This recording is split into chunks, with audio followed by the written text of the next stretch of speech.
네, 황보선의 출발새 아침 3부 시작합니다. 커피 한 잔에 감칠맛 나는 시럽 한 스푼 같은 달콤 쌉싸름한 정치 분석하는 코너입니다. 자, 하지만 시럽의 달콤함만 기대하다간 갓 나온 커피처럼 뜨거운 분석에 깜짝 놀라실 수도 있습니다. 여의도 실업자들 함께할 세 분 소개합니다. 이종걸 더불어민주당 전 의원 나오셨습니다. 안녕하십니까? 안녕하셨습니까? 네, 신성범 전 의원 나오셨습니다. 안녕하세요. 반갑습니다. 김경진 전 의원 나오셨습니다. 안녕하세요. 김경진입니다. 네. 자, 현 정부, 3기 내각을 이끌 신임 장관 후보자들에 대한 인사청문회 어제 시작됐고 오늘 내일 계속 이어지는데, 자, 국민의힘 야당 측은 정부의 코로나19 대응 그리고 부동산 정책 실정을 중심으로 비판을 이제 공략을 할 것이고, 민주당은 후보자 사수에 나서는 모습입니다. 일단 어제 그 전해철 후보자, 권도철 후보자 청문회 상황 어떻게들 지켜보셨는지 궁금합니다. 먼저 이종벌 전님께서 말씀해 주십시오. 예, 좀 긴장된 눈으로 쳐다봤는데요. 네.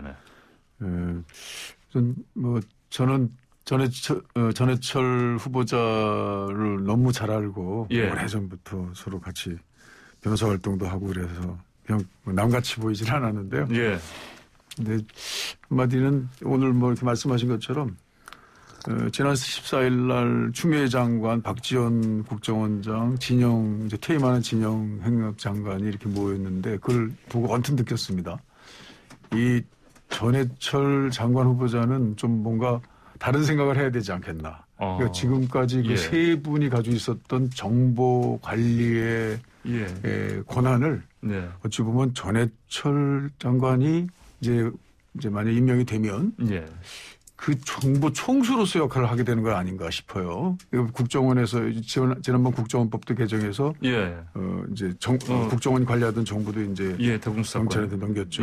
또 윤석열 총장과 관련해서 내용도 정보관 대부분은 이제 그 경찰의 그 정보 관리에 이제 능력이 한 몇 배 제고되고 앞으로 그 역할도 크게 이제 보강이 될 거 아니겠습니까? 그러니까 예전에 그 진영 장관이 행안부 장관이 됐던 그런 모습하고는 다른 거죠. 그 과정에서 과연 저는 개혁이라는 것이 그 생각지도 않았던 여러 가지 부수적인 그런 또 그 사이드 이펙트가 좀 있을지에 대해서도 좀 생각해 봤는데 개혁이라는 것은 사실 권한을 여러 개로 분산시켜서 그 견제와 균형의 원리를 작동하게 하는 게 이제 사실 권력기관의 개혁인데 이 정보 문제에 관해서는 행안부에 완전히 이게 이제 집중된 것 아니냐라고 하는 이제 그런 문제와 그것을 관리할 수 있는 최고의 정보 총수로서 과연 적절한 그 업무를 수행할 수 있는지 이런 것들을 좀 한번 보는 것이 좀 관전평 아니겠는가. 국민들의 알 권리를 보장하는 데도 굉장히 중요한 거 아니겠나. 그리고 이제 권덕철 후보자의 경우에는요. 진짜 5년 전에 제가 원내대표 할 때인데 그때 그분이 보건복지부에서 질병관리 총 책임을 지고 있는 국장 담당하면서 아주 유능한 그 기민한 대응을 했어요. 그때 당시에 그 메르스라는 거는 앞길이 깜깜한 거였는데 하나하나 해 나가는 그 방식과 선택에 있어서 참 돋보였는데요. 이제 이번 코로나 이제 백신 관련해서도 논쟁을 했습니다만 코로나의 이제 그 국민적 불안, 국민적 그 건강을 지키는 총수로서의 과연 그 메르스 때 보여줬던 그 역할과 그 의지를 국민들한테 제대로 할 수 있는지 그걸 꼼꼼히 좀 살펴보는 그런 이제 평을 좀 국민들은 좀 봐야 되지 않겠나 그런 생각합니다. 자, 그러니까 이제 전해철 후보자 같은 경우는 앞으로 이제 이런저런 많은 권력 권한이 집중되는데 이 권력 권한을 어떻게 사용할 것인가 이 능력을 봐야 된다 이런 말씀이시고 그다음에 보건복지부 장관 후보자에 대해서는 이전에 말씀하신 것처럼 이미 실력은 탄탄하고 능력은 출중하신 분인데 말씀하신 것처럼 건강, 보건 총수로서 역할 어떻게 할 것인가 이걸 봐야 된다 이렇게 말씀하셨습니다. 자, 그럼 이번엔 신성범 전 의원님께서 우선 정말 이종걸 전 의원님께서 중요한 부분을 지적하셨는데요. 지금 우리나라가 이렇게 21세기에 옛날처럼 뭐 행자부 장관이 선거 주무 장관이라고 해서 예. 선거에 개입하거나 할 가능성 제가 볼 때는 그런 시대는 지나갔는데 예. 중요한 게 아까 때 말씀하신 거예요. 지금 검경 수사권 조정 이후에 국민들이 안 보고 있는 게 놓치고 있는 게 전문가들이 놓치고 있는 게 경찰의 권한입니다. 다시 말하면 검찰에 있던 권한을 경찰에 대폭 밀어줬어요. 뭐 그게 뭐냐 하면은 예. 그 1차 수사 종결권을 가져갔잖아요. 예. 그러니까 지금까지는 경찰이 수사하면 전부 다 검사한테 허락받고 지시받고 했던 걸 경찰이 수사할 수 있는 영역, 다시 말하면 수사에서 종결할 수 있는 능력까지 가져갔다는 거고, 두 번째가 정보 능력이 엄청 세지는 거예요. 왜냐하면 경찰 이번에 직무집행법인가가 개정됐어요. 예. 그게 정보 수집 권한이 예. 보장이 되겠다고. 그게 법률로 보장된 공공 안녕을 위해서는 예. 경찰이 정보 수집을 할 수 있어요. 이게 굉장히 힘이 세진 거고, 또 하나는 아까 말씀드린 국가정보원에서 가고 있던 대공수사권을 예. 다 경찰에 넘어갔어요. 그럼 경찰이 어떻게 바뀌느냐? 내년부터는 국가경찰, 자치경찰, 수사경찰이 이 국민들한테 설명을 제대로 한 바가 없어요. 국가경찰이라는 게 뭐냐? 지금과 같은 예, 경찰 체제고 예. 경찰청장이 있는 거. 예. 수사는 뭐냐?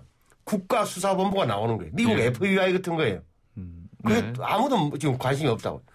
자치경찰은 뭐냐? 지금 우리 경찰서에 일반 경찰서와 파출소, 치안대가 이 전부 다가 시장이 임명하는 경찰위원회에서 관할하는 거예요. 이렇게 경찰이 엄청 바뀌고 있는데도 불구하고 검찰만 힘 빼는 데만 집중했지, 이 경찰의 과도화, 다시 강해진 이 권한을 적절하게 어떻게 대응할 것인지는 논의된 바가 없어요. 이게 사실 전해철 장관이 굉장히 주목해야 될 대목인데, 다행히 어제 제가 답변하는 거 보니까 예. 전해철 후보자가 경찰권 남용에 대해서는 네. 장치가 필요하다는 인식을 갖고 있는 것이 다행인데, 이걸 좀 상당히 언론이나 국민들이 앞으로 권한이 대폭 강화되고 수도 경찰이 정경 의경 빼고 한 13만 명 될 거야 아마. 예. 엄청난 거라고요. 근데 이렇게 힘이 세지고 권한이 막강해진 경찰이 우리 실생활에 어떤 영향을 미칠 것에 대해서는 언론이나 국민들도 큰 관심을 가져야 돼요. 네, 알겠습니다. 김경진 전 의원 어떻게 지켜보셨습니까? 예, 저도 지금 이제 그 경찰의 최근까지 이제 뭐 검찰 수사의 정치적인 중립성, 독립성 뭐 이런 문제가 이제 어떻게 보면 논점이 되었는데, 이제는 경찰 수사가 어떻게 되면 정치적인 중립을 가지고 독립성을 유지하면서 할 수 있을 것이냐. 예. 특히 뭐 아직까지도 현안으로 계속 논의되고 있고 추가 수사로 밝혀질 문제인데, 가령 이용구 법무차관 같은 경우도 사실은 대단히 지금 정치의 중심에 들어가 있는 인물이거든요. 네. 그러면 그런 사건 같은 경우에 일종의 권력하고도 연결될 수 있는 문제인데, 그런 부분 수사가 얼마만큼 지금 독립적이고 중립적으로 이루어질 수 있는지, 네. 그런 부분에 대한 어떤 제도적 보장이랄까, 이런 부분이 좀 확실하게 좀 정립이 돼야 될 필요성이 있는 것 같고, 예. 또 이제 선거관리 관련해 가지고는 역시 마찬가지로 이제 뭐 선거관리 주무부서는 뭐 중앙선관위이긴 한데, 어쨌든 선거법 수사의 1차적인 부분은 또 경찰이 담당해서 하는 부분이 분명히 있거든요. 네.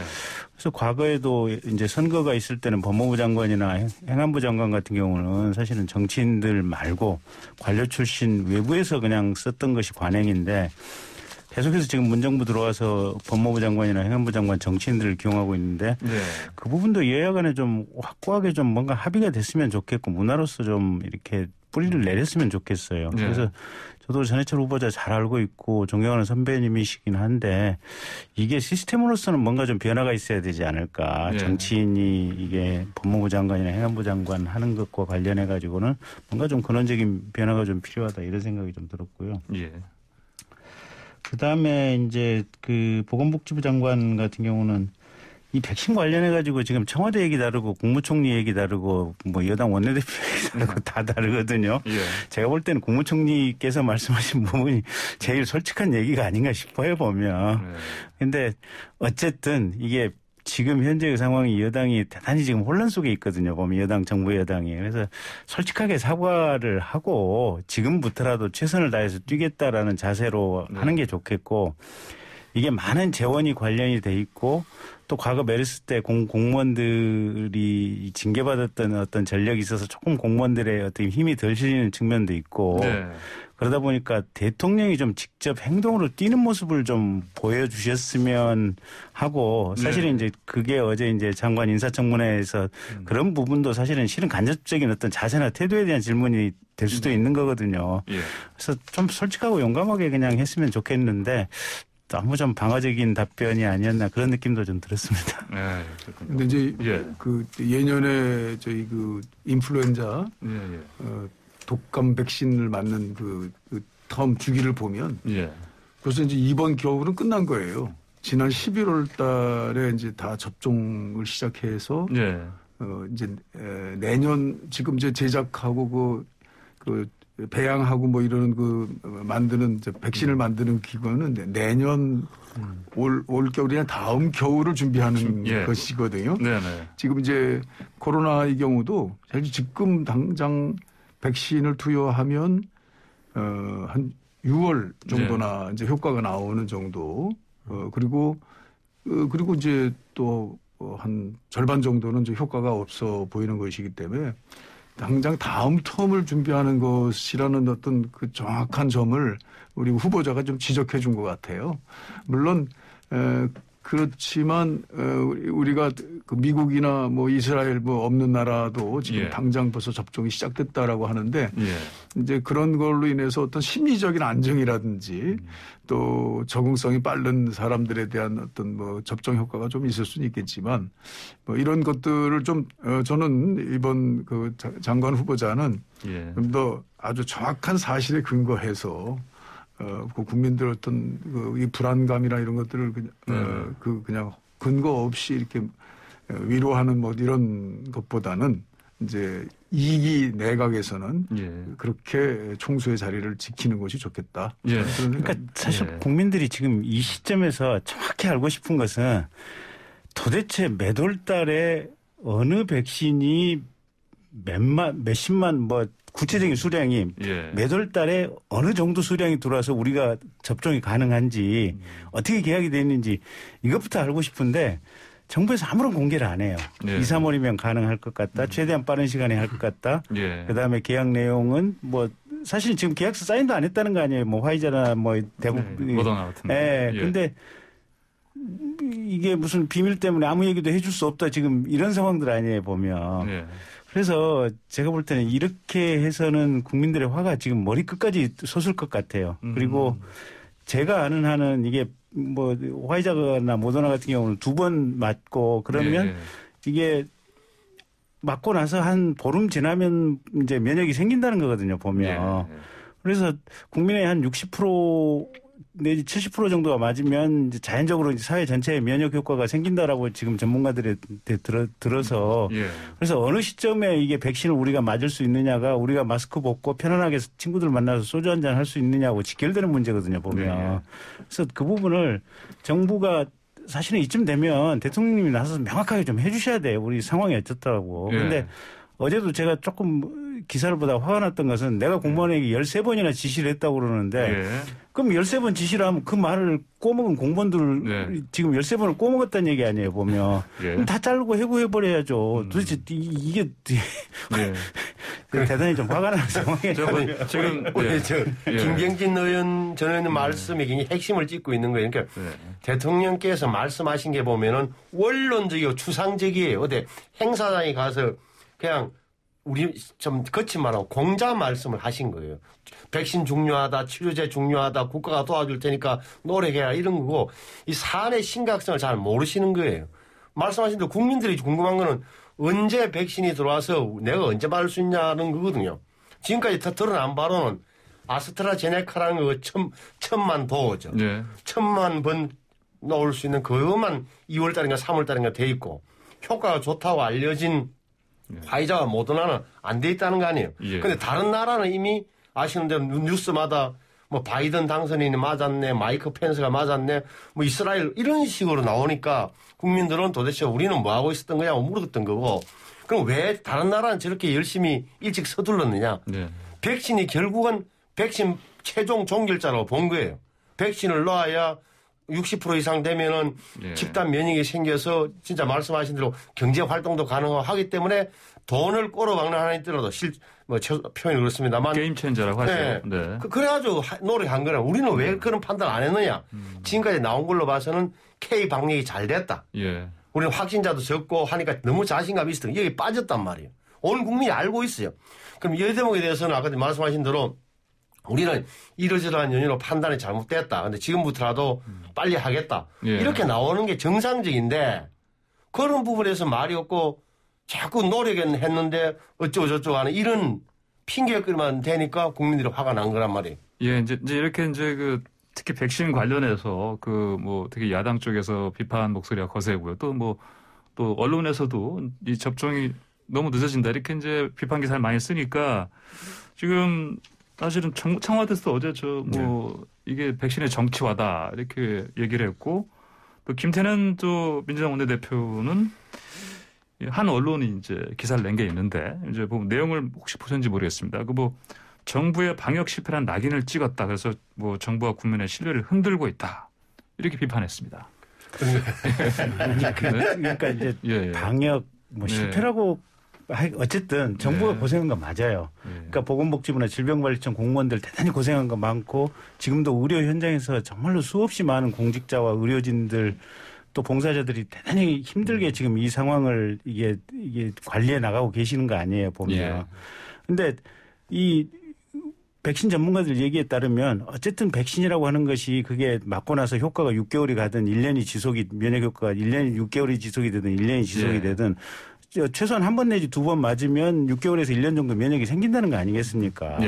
그러면 이 부분에 대해서는 정말 그것처럼 중요한 게 없으니까 아니 이게 물론 독감 주사 맞고도 죽는 이렇게 갑작스럽게 돌아가시는 분 있지만 확률론적으로 그게 얼마나 크겠습니까 보면. 그리고 임상을 1상, 2상, 3상까지 하는 데는 다 그런 부분을 걸러서 지금 이게 임상 실험을 하고 지금 나오는 거 아니겠어요 보면. 그래서 그 부분과 관련해 가지고는 최소한 지금 우리 현재의 정부 또 대통령님이 판단이 뭔가 좀 실책이 좀 있었던 것 같아요. 그래서 그 부분에 대해서는 좀 화가 난 거고 어쨌든 지금까지 고생하시고 이 상황을 최선을 다해서 방역을 위해서 노력하신 그 과정은 저희도 인정을 하고 그건 다 우리가 다 함께 고통을 함께 하는 부분들이죠. 여태까지 나왔던 얘기를 이렇게 보면 그러니까 아스트라제네카는 한 4불 정도고 나머지 파이저나 모더나는 그 10배 정도 되는 가격이잖아요. 5배 내지 10배.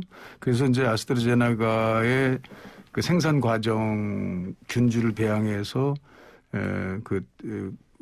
적게 생산할 수 있는 구조라든지 이런 것들이 좀 우리 국가는 비교적 가까운 아스트라제네카 쪽에 좀 이렇게 치중돼 있었던 거는 사실인 것 같아요. 근데 아스트라제네카의 CEO가 나와서 좀 자신 없는 얘기도 좀 하고 이랬지 않았습니까? 아무튼 뭔가 거기에 뭐가 방점이 좀 있는 것 같긴 합니다. 그렇다면 그런 걸 국민적 의혹을 저는 그냥 바로 솔직하게 말씀해 주셔도 좋을 것 같아요. 그리고 지금 아스트라제네카가 곧 생산돼서 나온다는 거 아니겠습니까?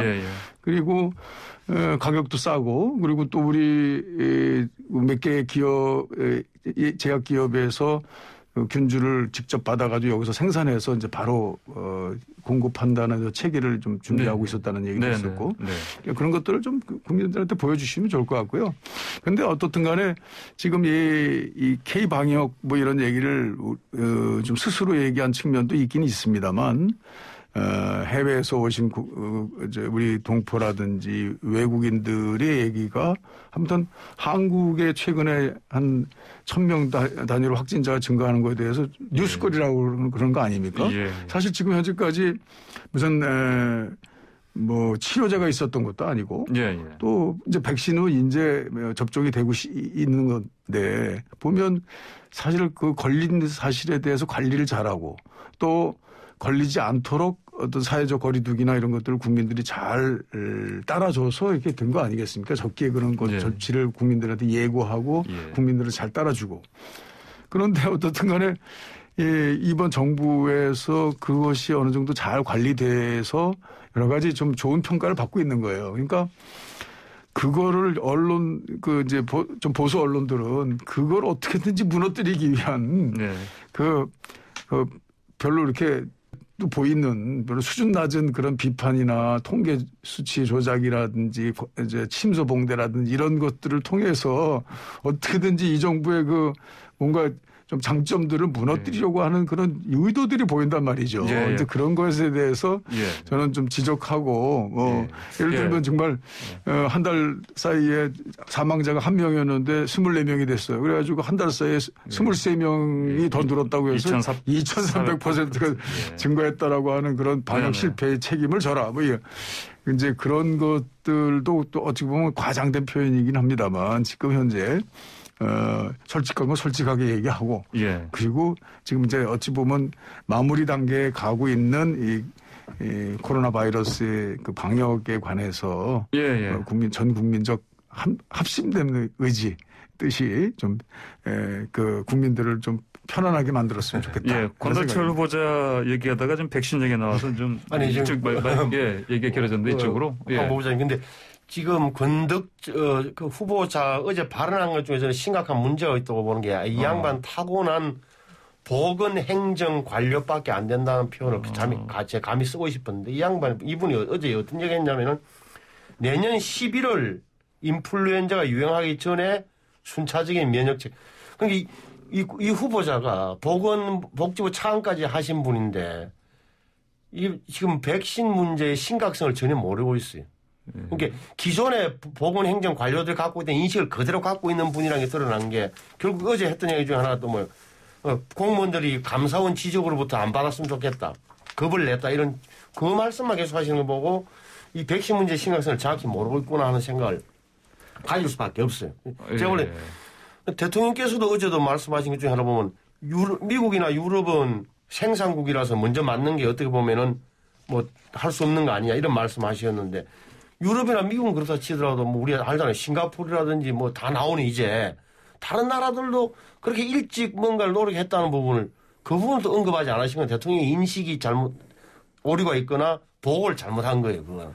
권덕철 후보자의 그 발언은 어찌 보면 또 감사원 지적 우려한 거는 나중에 이제 그 공무원들이 책임을 지기 두렵기 때문에 이걸 빨리 못 하니까. 그러니까 제 말씀은 힘을 실어줘라 이런 그런 취지인데 그게 그런 걸 강조하는 나는 인식 권 후보의 인식이 백신 문제가 지금 급해서 정부가 이렇게 노력해 왔는데 어떤 의사결정 과정에서 이런 문제 때문에 지금 국민들이 불편을 갖고 있는데 제가 장관이 되면 어떻게 하겠습니다가 먼저 나오고 그 다음에 이런 거는 좀 고쳐줘서 우리 공무원들이 마음 놓고 일할 수 있도록 해 주십시오라고 하는 게 맞는 건데 앞부분도 별로 없고 뒷부분에 대한 인식을 굉장히 강조한 걸로 봐서는 이분의 우리 권 후보자의 지금 그 장관이 되더라도 백신 문제가 그렇게 치열하게 나올 것 같지 않다는 저 그런 생각을 하게 됐다는 거예요. 그러니까 저희가 장관한테 바라는 것은 좀 그냥 할 말하고 좀 씩씩하게 일 좀 하는 사람이었으면 좋겠어요. 근데 문제는 이 백신 확보 문제는 제가 볼 때는 그 정청래님 말씀대로 사실은 노력하는 와중에 약간 미스한 놓친 부분이 좀 있는 것 같아요.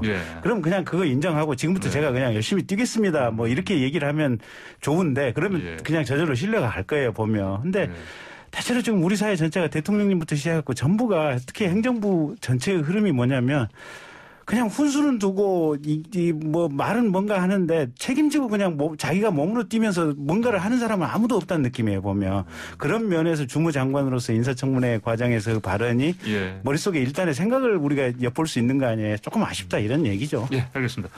자 아무래도 근데 이제 이 후보자들 가운데 오늘 이제 인사청문회 주인공 변창흠 국토교통부 장관 후보자 사실은 이분에 대해서 이제 뭐 특히 주호영 국민의힘 원내대표가 비종합 세트 지명 처리하라 이렇게 얘기를 했습니다. 뭐 정의당도 사실은 지금 어떻게 보면 등을 돌린 상황 아니겠습니까? 근데 민주당에서는 아직 뭐 이만한 사람 없다 이렇게 이제 해서 사수하는 상황이에요. 이 상황을 좀 어떻게들 보고 계십니까? 지금 윤석열 의원님께서 웃고 계시는데 저는 뭐 이분이 걸어온 길을 잘 모릅니다만 먼저 교수 하시다가 뭐 LH 그러니까 토지주택공사 사장까지 가신 분이고 이렇게 이런 와중에 이제 장관 지명을 받으신 분인데 말씀하시는 게 뭐 2, 3년 전에 이야기는 하더라도 4년 전에 왜 구의역 그 사망 사건을 두고 뭐 걔만 조금만 신경 썼으면 아무 일도 없을 거란 표현. 그다음에 공공임대주택에 살고 있는 입주자를 향해서 못 사는 사람들이 뭐 이렇게 밥 사 먹 이런 표현들 예. 이건 좀 제가 볼 때는 뭐 능력을 모르겠었는데 좀 우리말로 하면 인격, 인성에 문제가 있는 분이다라고 저는 보여져요. 그러니까 어디 보면 요즘 아시는 대로 뭐 박사학위 받고 능력 있는 사람 얼마나 많습니까? 근데 우리도 다 겪어봤지만 종이 위에 보이는 이력서상의 화려한 경력에도 불구하고 국민을 알기를 어떻게 보면 생활이 어렵거나 서민 알기를 우습게 여기는 사람이 높은 자리에 갔을 때 생기는 폐를 다 보고 있는데 예. 이런 분을 꼭 국토교통부 장관으로 할 필요가 있느냐라는 생각이 들 수밖에 없는 거죠. 특히나 부동산 민심이 얼마나 안 좋은데 예. 이런 인식을 갖고 있는 분을 장관 후보로 내놓고 또 이걸 여당에서는 그래도 뭐 말은 틀렸지만 실수한 것 같은데 넘어가자. 국민들이 저는 잘 안 받아줄 것 같은데요. 그럼 이제 뭐 일단 장관이 되려면 일단 사람이 되라. 뭐 이런 말씀입니까?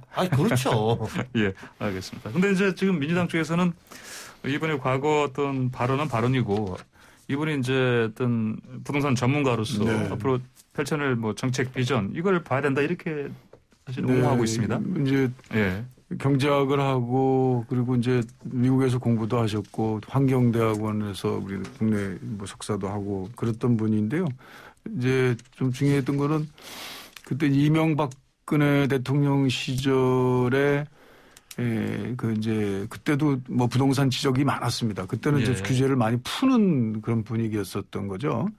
근데 그때 저희 민주당의 어떤 토론회나 이런데 항상 고정 출연하셔가지고 그때부터도 이 이명박 박근혜 대통령의 부동산 정책에 대해서 굉장히 아주 날선 비판과 아주 강단 있는 주장을 해주셔서 저희들한테 아주 고마운 분이었는데 근데 이제 처음에 SH 공사로 가서 박원순 시장한테 픽업이 돼서 사실 상당분 그 서울시의 뭐 청년주택이라든지 이제 필요에 적기에 필요한 여러 가지 공급 정책 같은 것도 좀 성공으로 이끌어갔고 그제 그걸 더불어 이제 LH 공사까지 가지 않습니까? LH 공사 평가가 좋은 거죠 지금.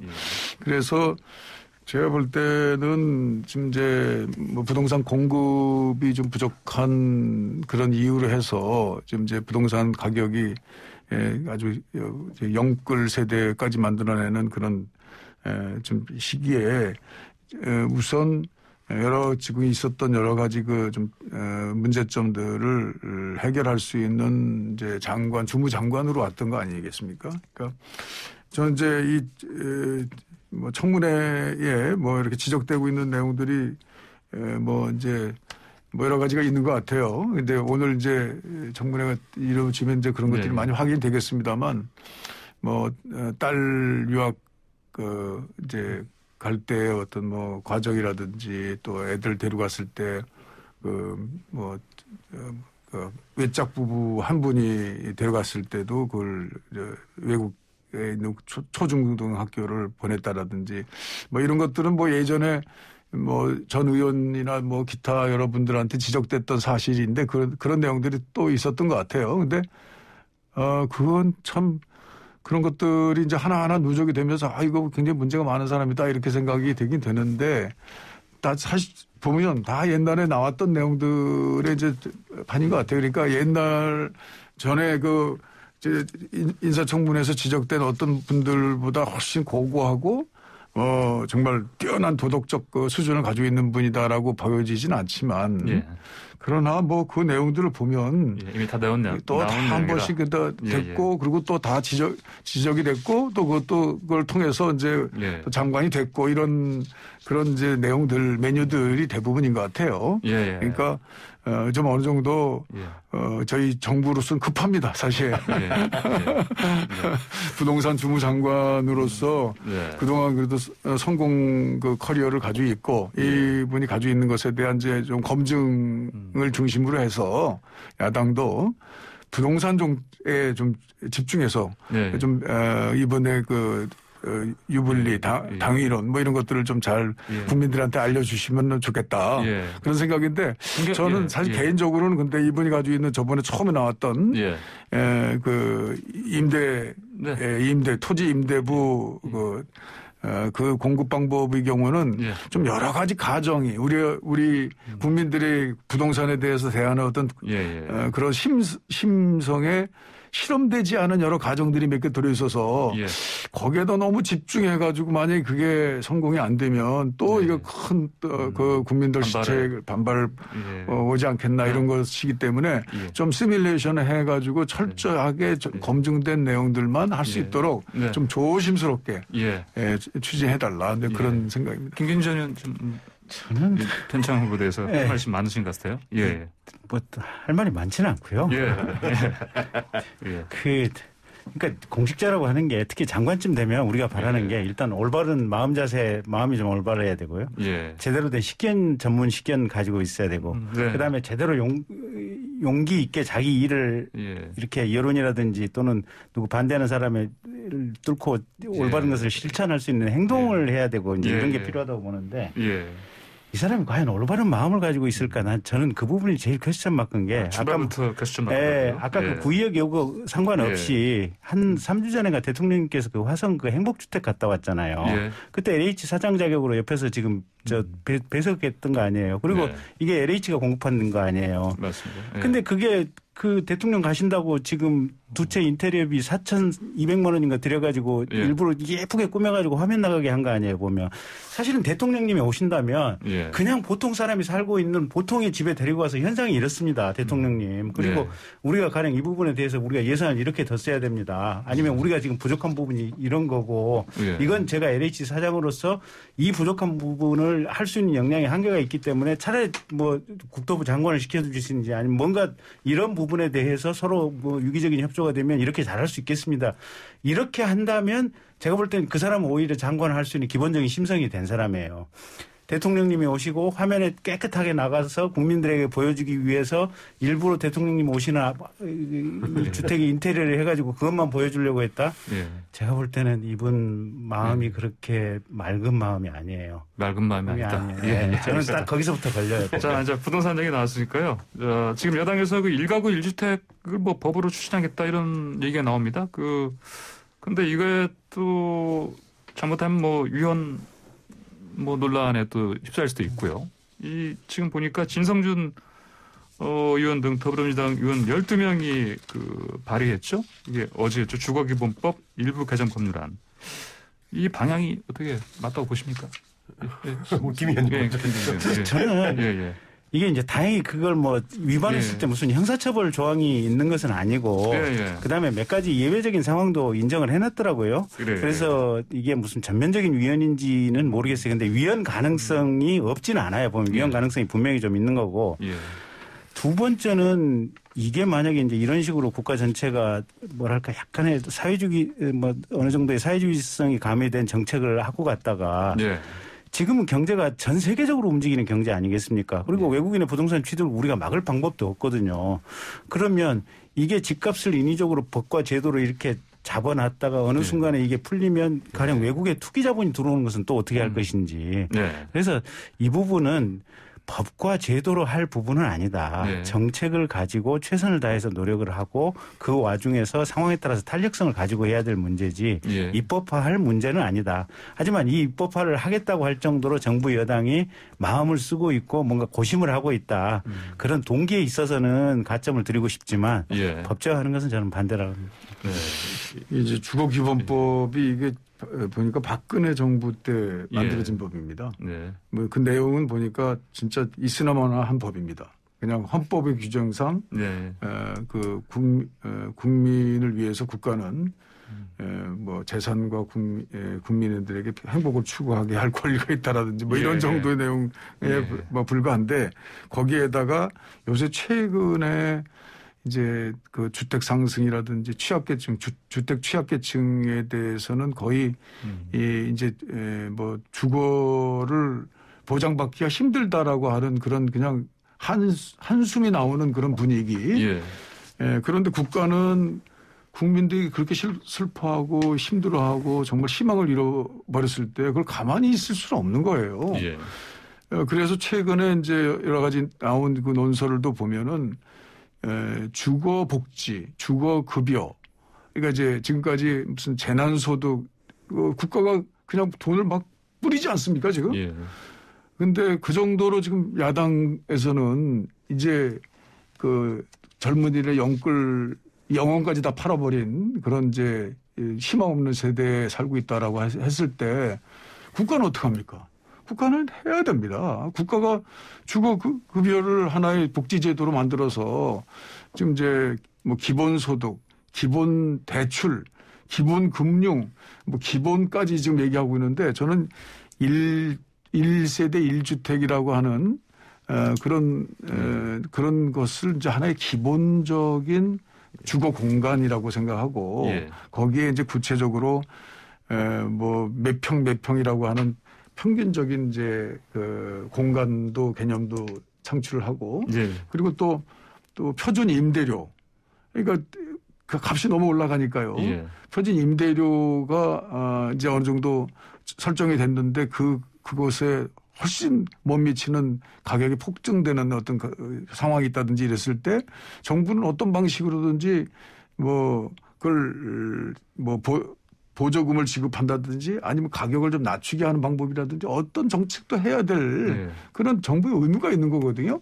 그런 정도의 정부 의무를 담은 이제 법으로 보여요. 그래서 그게 무슨 어떤 개인 사업자가 이것을 지키지 않았을 때 뭐 처벌한다든지 무슨 과세의 어떤 불이익을 준다든지 이런 것들은 이미 나와 있는 내용들이 그대로 적용이 되는 거고 예. 하나의 원칙 규정으로서 하는 것이기 때문에 저는 당연히 이거는 촉구하고 정부의 그 의무 규정을 분명히 확인하고 이런 것들이 의면에서 정말 있어야 될 것인데 좀 저희 보면은 이것을 이렇게 비판하는 것들이 좀 측면을 좀 달리해요. 그러니까 예전에 지금도 그럴지 모르겠습니다만 뭐 이렇게 북한하고 이렇게 가까운 뭘 한다 그러면 무조건 그냥 종북이라고 그래가지고 그냥 한마디로 정리를 해버려서 다른 말을 못하게 만들어버리거든요.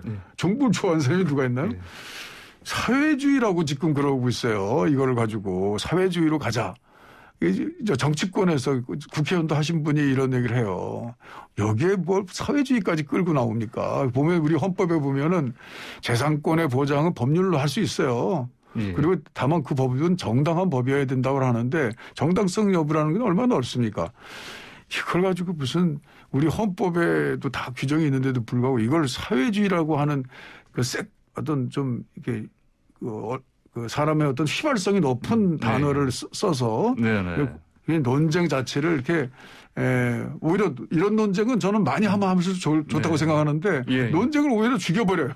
그래서 저는 법 명칭이 말씀하신 주거 기본법이잖아요. 그러니까 주거에 관한 주거정책 근본을 한 건데 1세대 1주택만 가지도록 하자는 철학을 이렇게 공개하는 것은 다시 말하면 이 정부 핵심들의 나는 저는 인식이라고 보는 건데 도로나 철도처럼 이 공공재로 보는 게 집을.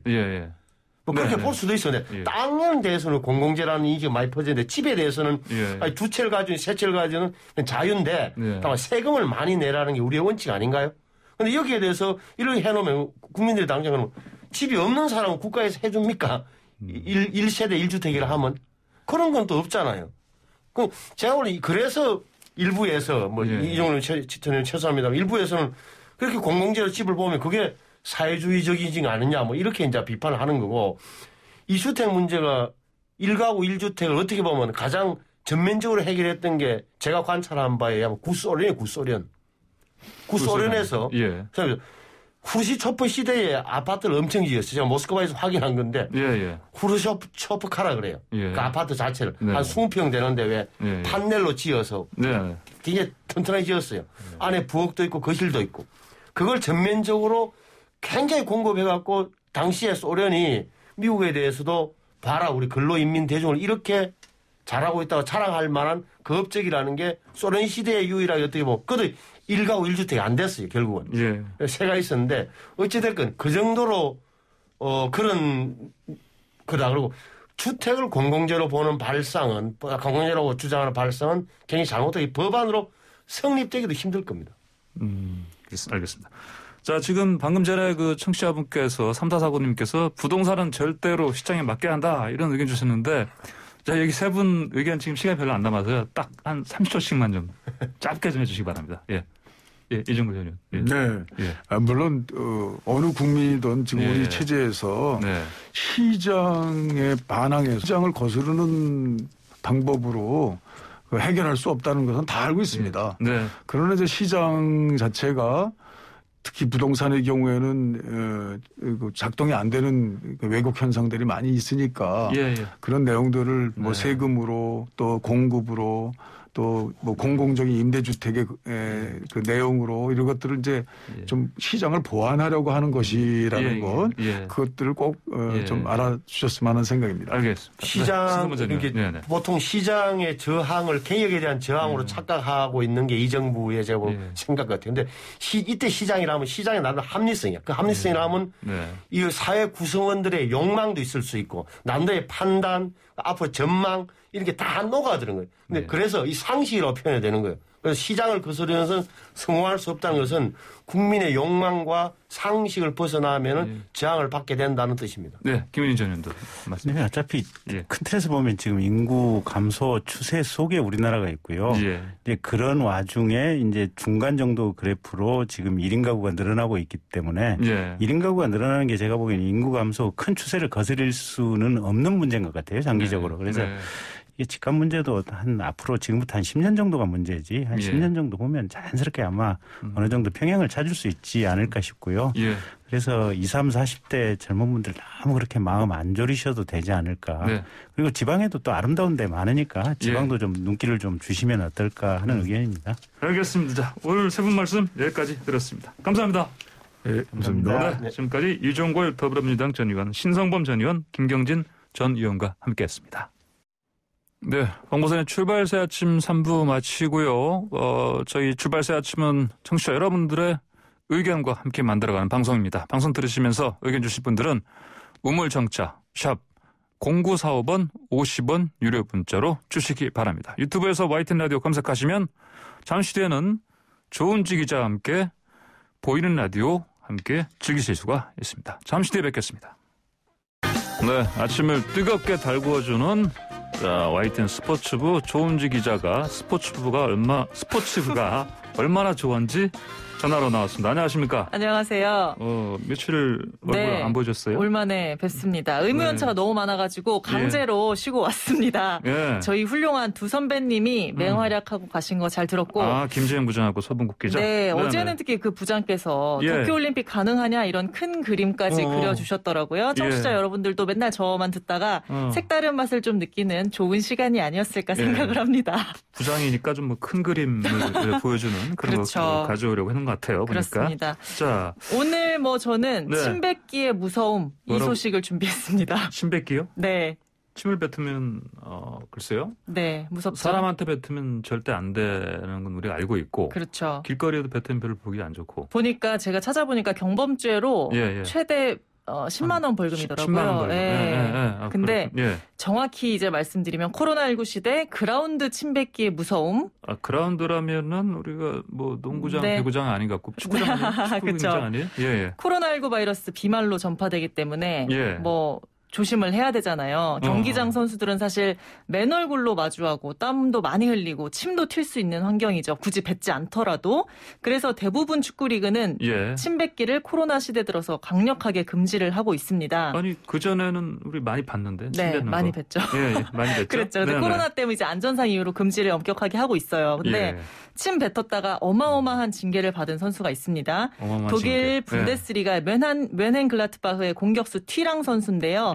튀랑 익숙하지 않으세요? 튀랑. 98년 프랑스 월드컵 때 지단이 이끌던 아트사커 당시 우승할 때 수비수로 뛰었던 릴리앙 튀랑의 아들입니다. 97년생 마르쿠스 튀랑 선수인데 리그 경기에서 호펜하임 수비수와 이제 리그 경기를 하다가 얼굴 맞대고 막 신경전을 하다가 분을 못 참고 얼굴에다 침을 뱉었어요. 아 그래? 바로 싸움 일어날 상황인데? 그렇죠. 주심은 비디오 판독을 거쳐가지고 비신사적 행동으로 퇴장 조치시켰습니다. 그러니까 그 상대 선수도 이제 막 얼굴 맞대고 이제 지지 않으려고 대거리를 서로 하다가 침을 맞으니까 굉장히 그 선수도 당황하고 좀 찝찝해하고 불쾌하고 막 그런 게 정말 적나라하게 느껴졌어요.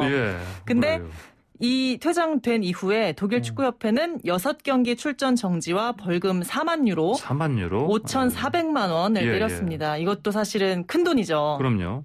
근데 구단이 일벌 100개 했어요. 벌금이 뭐냐면 한 달 급여. 한 달 급여? 네. 이 선수들. 몇 천만 원 아니고 몇 억 되죠? 네. 월급이 15만 유로라고 합니다. 약 2억 원이에요. 네. 그래서 독일 축구협회 벌금 또 구단 벌금 합쳐서 무려 2억 5천만 원을 물어야 되는 겁니다. 아, 이렇게 침 뱉으면 이거 어차피 돈 많이 버는 선수들이니까 이것도 하고 괜찮나요? 스스로도 좀 침 한번 맞아봐야 되지 않나? 본인은 SNS에 우발적으로 하지 않았어야 할 일을 했다. 상대 선수와 동료, 가족 또 그 장면을 지켜본 모두에게 사과한다. 내 행동에 따른 결과를 모두 받아들인다. 이러면서 사과를 했는데 침뱉기 대가로 2억 5천만 원 좀 가혹하다 싶긴 합니다. 그렇지만 뭐 건강과 안전 또 지켜보는 사람들에게 줄 뭐 영향까지 고려하면 납득되는 면도 좀 있다. 아주 확실하게 경각심을 줬다. 이런 생각이 듭니다. 그러니까 매너도 매너고 그렇게 코로나19 시대니까 건강 그렇죠. 혹시나 침 때문에 코로나19 확산시키는 그런 주범이 될 수도 있으니까.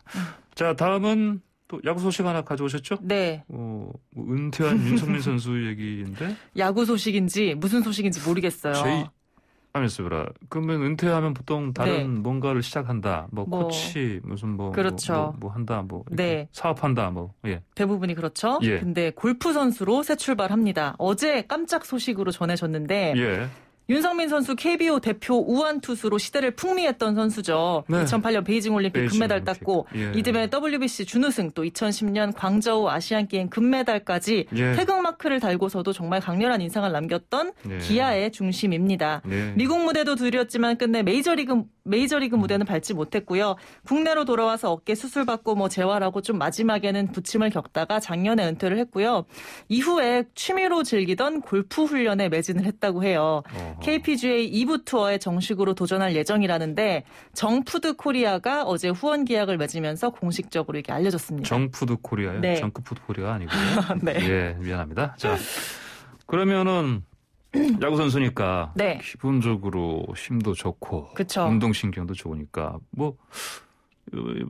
골프 잘 칠 수 있을 것 같아요. 그렇죠. 비시즌에 사실 야구 축구 선수들은 스포츠 신문에서 주최하는 대회가 있어요. 야구인 골프 대회, 축구인 골프 대회 이런 게 있어서 웬만한 선수들 실력이 공개됐는데 대부분 정말 프로급으로 잘 칩니다. 그래요? 확실히 몸 쓰는 법을 안다 이런 거 같아요. 조은지 기자도 몸 쓰는 법 잘 아는 기자 아니에요? 네. 일단 이 선수들 골프 치죠 잘. 네, 저도 임팩트 잘합니다. 아, 그래요? 그럼 골프 얘기할 만한 자격이 있네요? 네. 그 윤석민 선수 얘기를 하다 그랬는데 축구야구 선수들 보면 비거리가 일단 굉장하고요. 승리욕이 세서 퍼트 이런 거 할 때 말 걸어도 쳐다보지도 않습니다. 그리고 이제 투수지만 타격 그렇죠. 어렸을 때 다 하니까 골프하고도 그대로 임팩트감이 있죠, 확실히.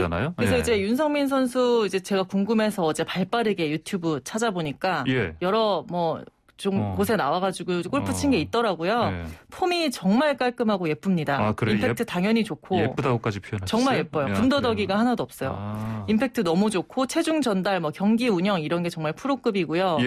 새 출발 그래서 응원을 합니다. 일각에서는 이제 우스갯소리로 토트넘의 가레스 베일 빗대서 K 베일 이런 별명도 붙었던데 저는 완전 빵 터졌거든요. 뭐냐면 베일 선수도 레알 마드리드 있을 때 골프 너무 좋아해가지고 시즌에 골프 치고 그래서 지단 감독이랑 엇박자 내고 그랬잖아요. 그러니까요. 발랄한 제목에 제가 혼자 빵 터졌다 이런 소식을 전해드리겠습니다. 트럼프 대통령도 골프 광인데 폼은 좀 안 좋더라고요. 그렇죠. 자, 그다음에 시간이 다 된 것 같습니다. 그래 빨리 얘기하겠나? 아닙니다. 내일 전해드리겠습니다. 그래요? 키움 소식 준비했는데 어제 결론이 안 나가지고 내일 전할 기회가 있을 것 같습니다. 결론 안 났으니까? 네. 알겠습니다. 자, 지금까지 YTN 스포츠부의 조은지 기자였습니다. 감사합니다. 감사합니다. 네, 황보선의 출발사 아침 오늘 마칠 시간 됐습니다. 방금 9920님께서 나는 조은지가 왜 이렇게 좋은지 라고 보내주셨는데 조 기자가 방금 방송 마치고 스튜디오 나가서 방송 듣고 있는지 모르겠습니다. 저는 내일 다시 찾아뵙겠습니다. 지금까지 황보선이었습니다. 감사합니다.